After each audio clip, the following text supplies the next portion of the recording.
Once upon a time, in a kingdom shimmering with gold, there was a little prince named Leo. He had everything in the world except for a terrible secret. One fateful night, Leo accidentally saw something he shouldn't have seen. The new queen, his stepmother, was not human. Beneath her magnificent gown, a long pink mouse tail was swishing. Even his stepbrother had one.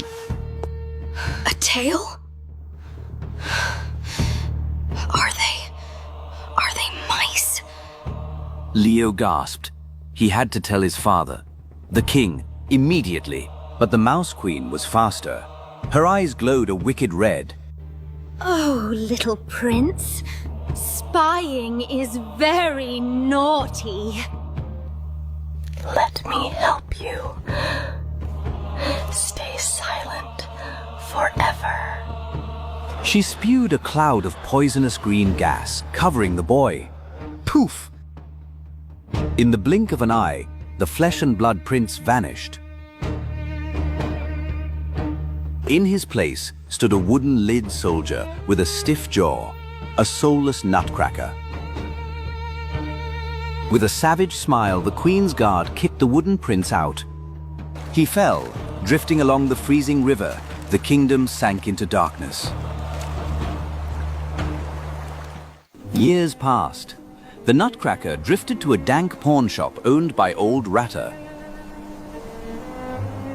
On Christmas Eve, Ratter cornered poor Mary regarding her father's debt. Choose, Mary.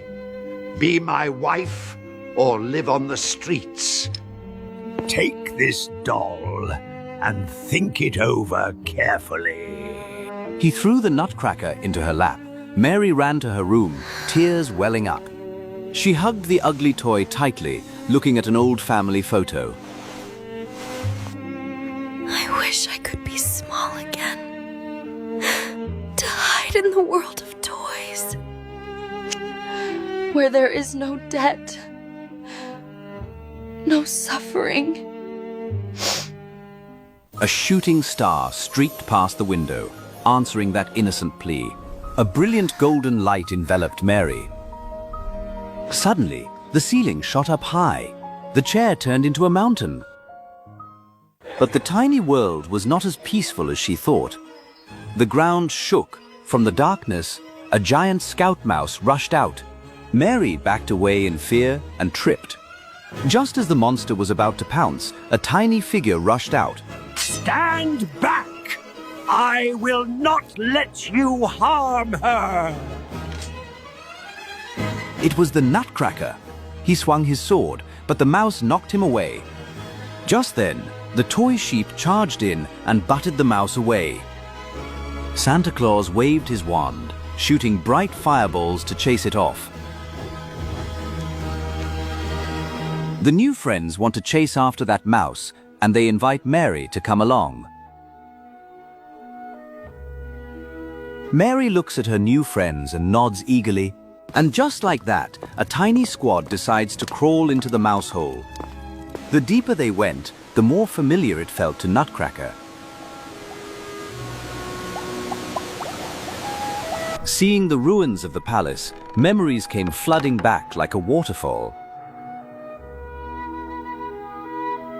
This is my home. I remember now. I am Leo, the prince of this kingdom. To avoid the mice's eyes, they passed through the cold royal tomb. There, they encounter the ancestral spirits of Leo. My dear grandson. They tell Leo he must seek out the magic flute, an ancient relic hidden in the king's chamber. The tiny group sneaks into the palace through the food storage room. The guards and servants are hard at work, preparing for the feast. At this moment, the group met a new teammate, the turkey. In the kitchen, the turkey was about to be executed. But Turkey is very clever. He escapes the chef's grip. Still, the strength of a turkey is no match for a chef. The sheep rushed to save Turkey but missed the headbutt, flying up and getting stuck dangling on the chandelier. Fortunately, Leo thinks fast and rolls a barrel straight into the chef. The turkey escaped death, joining the tiny army. The group sneaked into the king's room. He was lying comatose on the chair. Leo tried to call his father, but to no avail. Suddenly, a star badge fell from the king's sleeve. Leo recognized it immediately.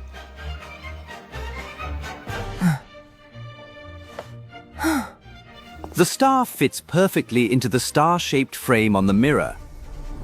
Leo places it in, and the mirror's frame lights up at once. The secret chamber opened.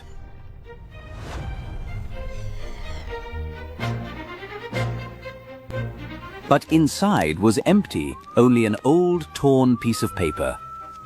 Luckily, it was the paperman created by the king himself. The paperman waited here to tell Leo where the flute was hidden.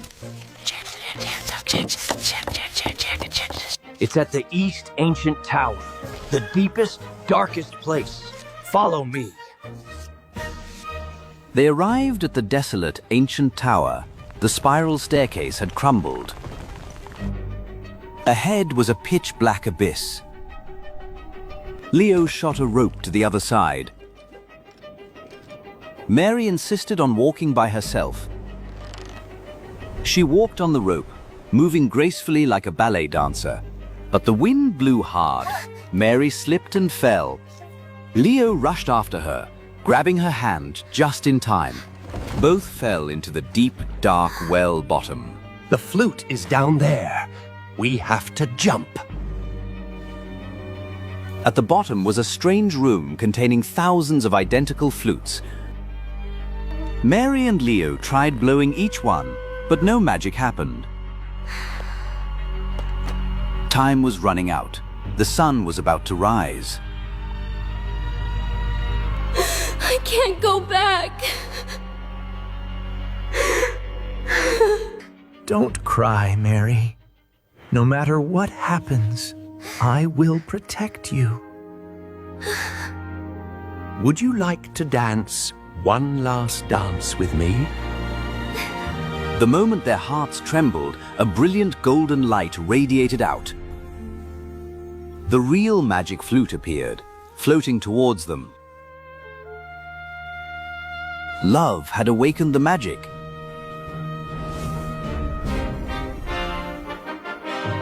But suddenly, Leo and Mary were teleported to the palace. There, the Mouse Queen was sitting leisurely on the throne. Guards held them tight. They snatched the magic flute for the Queen. Today is my son's coronation. It's wonderful that you can witness this. The Mouse Queen walked to the comatose king. She gave him the magic water, but she didn't expect that the thirsty turkey had already drunk it all. Now, the turkey was drunk on the potion, walking unsteadily, eyes groggy but extremely brave. I am an eagle. I will peck everything. The turkey rushed in, headbutting the Mouse Queen off the throne. But Mary, with the agility of a dancer, stepped on Leo's shoulder and jumped. She caught the flute mid-air Your Majesty! and threw it straight to the king, who was now completely awake. Play the flute! Heeding Mary's words, the king immediately brought the flute to his lips. The flute sound rang out clearly. Light enveloped the kingdom. The evil magic spell vanished. The Mouse Queen revealed her true form as a sewer rat, running away in panic.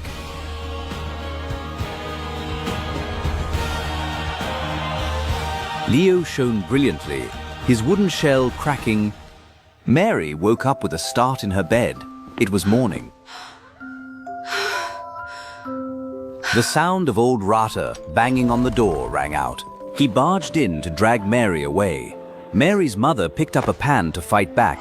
Suddenly, a strong hand stopped the old man. Now, I will pay this debt on her behalf. The young man turned to look at Mary. It was the very eyes of the Nutcracker. The old man grabbed the gold and ran away. The young man turned to look at Mary. It was the very eyes of the Nutcracker. Thank you for saving my kingdom. And saving my heart, too. Snow fell outside the window, but inside the tiny pawn shop, spring had returned, and they lived happily ever after.